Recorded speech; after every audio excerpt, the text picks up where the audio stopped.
Alhamdulillah nahmaduhu wa nasta'inuhu wa na'udzu billahi min syururi anfusina wa min sayyiati a'malina may yahdihillahu fala mudhillalah wa may yudlilhu fala hadiyalah. Asyhadu an la ilaha illallah syahadatan man huwa khairum maqaman wa ahsanun nadiyan. Wa asyhadu anna Muhammadan abduhu wa rasuluh muttasifu bil makarimi kibaran wa sobiyan.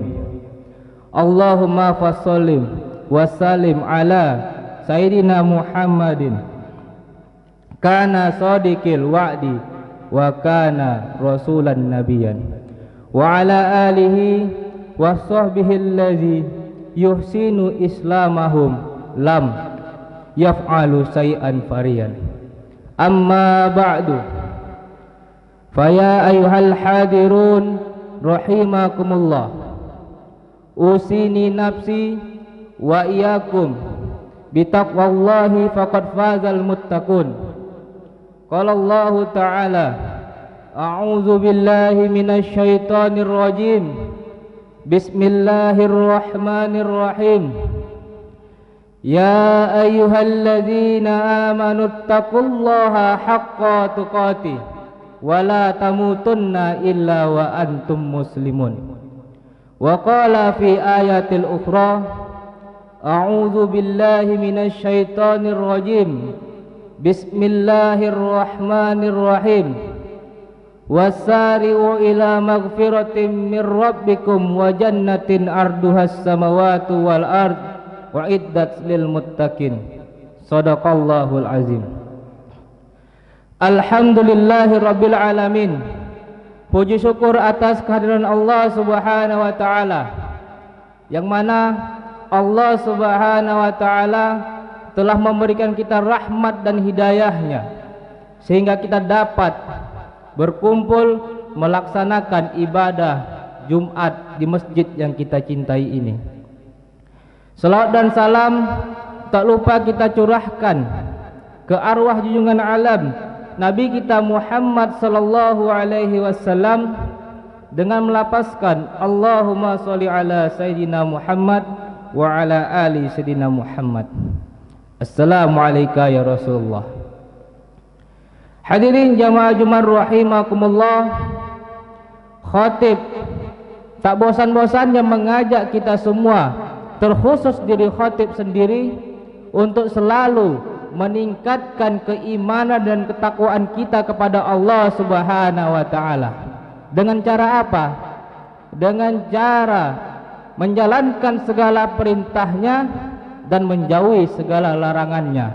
Menjalankan perintahnya yaitu menjalankan syariat Islam secara kafah di kehidupan kita sehari-hari. Hadirin jamaah Jumat rahimakumullah, judul khutbah Jumat kita pada siang hari ini adalah memberantas korupsi harus sampai akarnya. Hadirin jamaah Jumat rahimakumullah, tanpa ketakwaan negeri ini akan semakin terpuruk. Kenapa? Karena korupsi merajalela. Coba kita perhatikan, coba kita lihat dari data Indonesia Corruption Watch atau ICW. Di situ dikasih tahu bahwasanya korupsi di Indonesia yang telah ditindak di tahun 2022 meningkat 8,63%. Berapa waktu tahun lalu Menko Polhukam mengungkap fakta transaksi yang mencurigakan di Kementerian Keuangan senilai 349 triliun rupiah. Belum lagi kasus proyek BTS yang memakan duit sehingga 8 triliun rupiah. Nauzubillah min dzalik. Ini banyak dilibatkan oleh para pejabat-pejabat kita, oleh para partai-partai politik kita. Mereka banyak mengambil korupsi di Indonesia kita ini. Jamaah Jumat rahimakumullah, banyak yang lain, misalnya seperti kecil aja, banyak pemerintah yang memungut pungli, memungut pajak dan lain sebagainya. Oleh karena itu, korupsi di Indonesia ini sangat merajalela. Nauzubillah min dzalik. Ada juga korupsi yang kelas kakap, yaitu korupsi dengan duit miliaran, yaitu korupsi dengan menganggarkan jabatan dia, yaitu menghapus aturan-aturan seenak dirinya sendiri untuk kepentingan dirinya pribadi dan kepentingan kelompok dia sendiri. Nauzubillah min dzalik. Hadirin jamaah Jumat rahimakumullah, tidak mudah memberantas korupsi di atas dalam sistem demokrasi. Mengapa begitu? Sebab dalam sistem demokrasi ini yang mengklaim secara teoritas atau kedaulatan rakyat, dalam tataran faktual tidaklah demikian. Dalam praktiknya yang berdaulat adalah segelintir orang, baik itu hanya pemilik modal maupun hanya elit penguasa yang didukung oleh para pemilik modal. Alhasil, negara yang menerapkan demokrasi dalam prakteknya tak lebih merupakan negara, yaitu negara para maling. Mereka tidak hanya merampas kedaulatan rakyat, tapi merampas harta rakyat juga. Hadirin jamaah Jumat rahimakumullah, karena itu solusinya adalah mengganti dengan memakai Islam, mencampakkan sistem demokrasi dan menggantikan dengan sistem Islam. Mengapa begitu? Karena sistem Islam ini adalah yang ditunjuk pemimpinnya adalah kepemimpinan dan kekuasaan yang amanah, yang bertanggung jawab bukan hanya di hadapan manusia saja, tapi di hadapan Allah Subhanahu wa taala. Beda dengan para demokrasi, mereka hanya di hadapan manusia saja. Hadirin jamaah Jumat rahimakumullah, sistem Islam ini mencegah manusia dari sejak dini untuk tidak menjadi atau tidak menjadi koruptor, tidak membuat korupsi di mana-mana. Jadi pada titik inilah Islam membersihkan solusi secara sistematis dan ideologis terkait pemberantasan korupsi. Dalam Islam ada sejumlah langkah-langkah dalam memberantas bahkan mencegah korupsi, antara lain: yang pertama, penerapan ideologi Islam yang meniscayakan penerapan syariat Islam secara kafah dalam aspek kehidupan, termasuk dalam aspek bernegara, dalam aspek kepemimpinan. Dalam Islam, pemimpin negara misalnya diangkat untuk menjalankan pemerintahan sesuai dengan Al-Quran dan As-Sunnah. Begitupun pejabat lainnya, mereka memakai aturan Allah Subhanahu wa taala. Selain itu tidak akan mereka pakai. Yang kedua, pemilihan penguasa dan para pejabat yang bertakwa dan zuhud. Dalam pengangkatan pejabat atau pegawai negara, syarat ketakwaan menjadi pertimbangan paling utama. Selain syarat proporsionalitas, ketakwaan akan menjadi seseorang pejabat dalam melaksanakan tugasnya selalu merasa diawasi oleh Allah Subhanahu wa taala. Yang ketiga, pelaksanaan politik secara syar'i dalam Islam. Politik ini adalah meriayatul su'ul wa ummah bil syariatil Islam, yaitu meriayah seluruh umat dengan syariat Islam, bukan dengan yang lain, bukan dengan tunduk kepada kepentingan oligarki, pemilik modal atau yang elit rakus lainnya. Keempat, penerapan sanksi tegas yang berefek jera.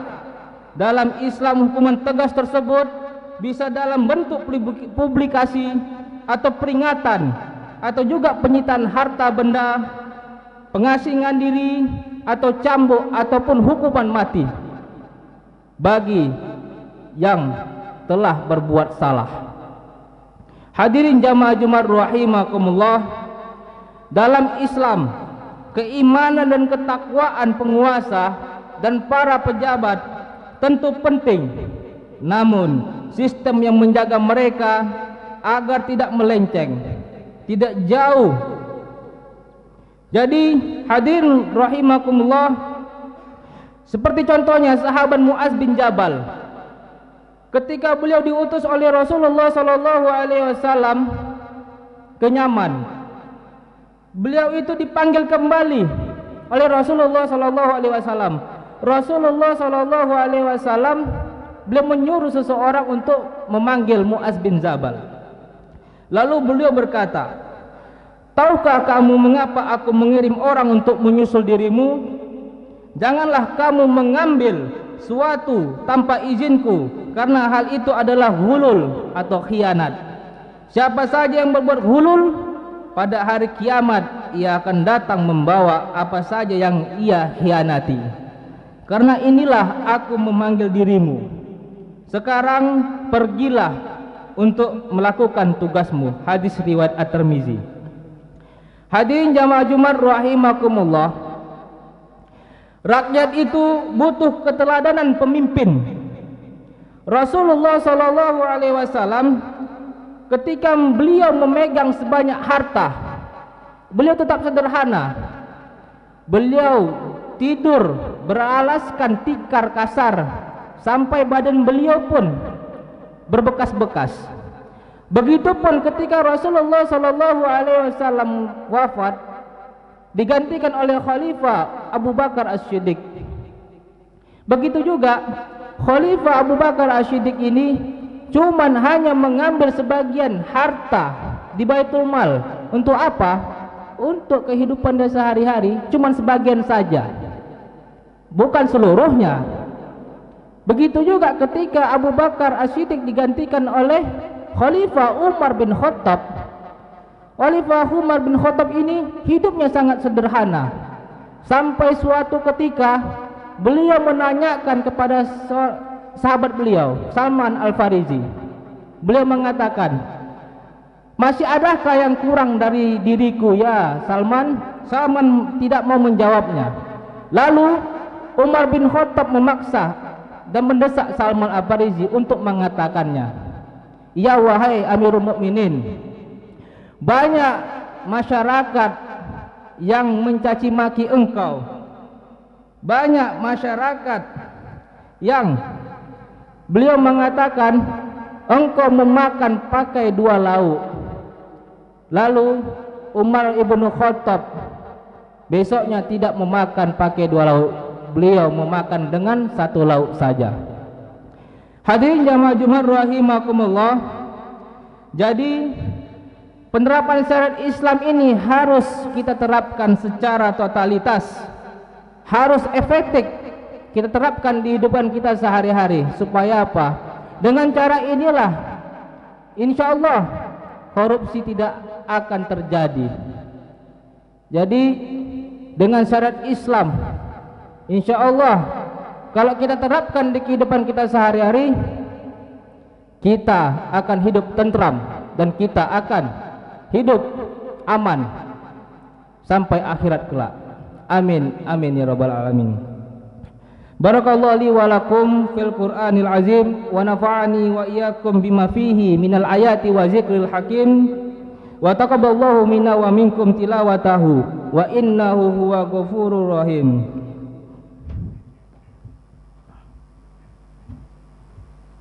Bismillahirrahmanirrahim. Allahumma salli ala sayyidina Muhammad wa ala ali sayyidina Muhammad fil awwalin wal akhirin wa sallim wa radiyallahu tabaraka wa ta'ala an kulli sahabati rasulillahi ajma'in walhamdulillahi rabbil alamin.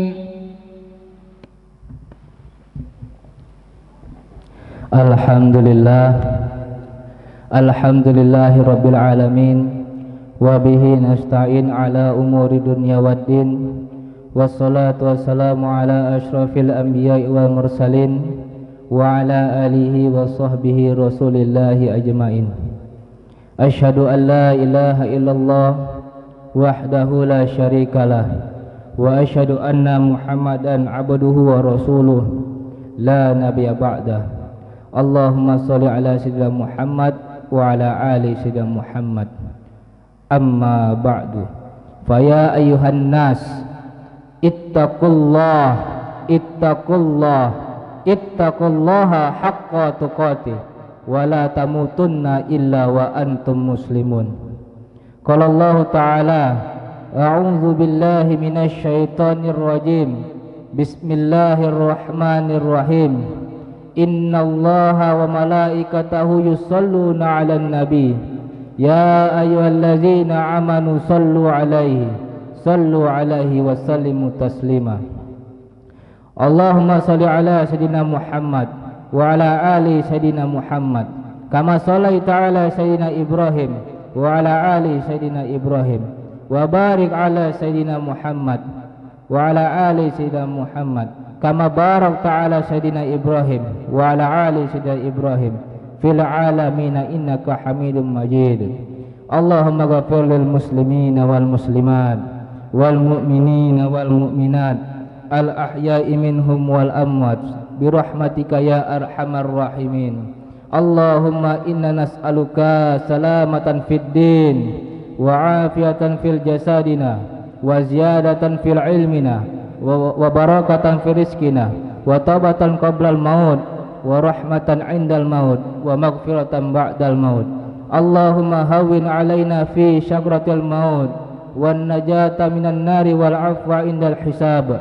Rabbana zalamna anfusana wa illam taghfir lana wa tarhamna lanakunanna minal khasirin. Rabbana atina fid dunya hasanah wa fil akhirati hasanah wa qina azabannar. Walhamdulillahi rabbil alamin. Ibadallah, innallaha ya'muru bil adli wa ihsan wa ita'i dzil qurba wa yanha 'anil fahsya'i wal munkar wal baghi ya'izukum la'allakum tazakkarun. Wazkurullahal azim yazkurkum washkuruhu ala ni'amihi yazidkum wa la zikrullahi akbar. Naqimus shalah.